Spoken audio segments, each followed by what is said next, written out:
টুঙ্গিপাড়ার ডুমুরিয়া গ্রাম আগে কোনোদিন এভাবে কাঁদেনি, এভাবে থমকে যায়নি বাড়ি বাড়ি। বুলেট বৈরাগী সেই ছেলেটি যার চাকরির জন্য প্রার্থনা করেছিল সারা গ্রাম।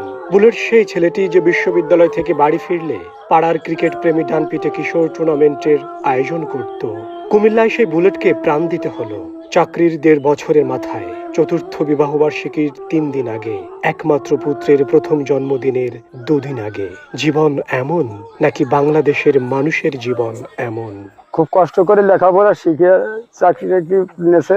এলাকায় এসে সে সাধারণ মানুষের মতো সবার সাথে সুন্দর পরিবেশে ছোট বড় মা খুবই ডুমুরিয়ার মানুষেরা বলছেন বুলেট আক্ষরিক অর্থেই বুলেট ছিলেন।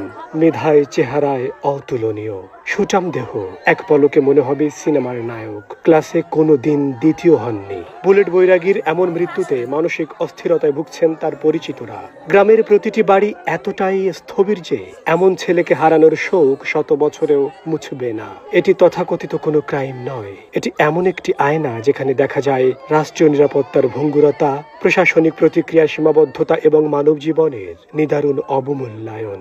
একটি রাষ্ট্র তার নাগরিককে তৈরি করে ভবিষ্যতের জন্য, কিন্তু যদি সে নাগরিক নিরাপদ না থাকে তবে বিনিয়োগ কি টেকসই?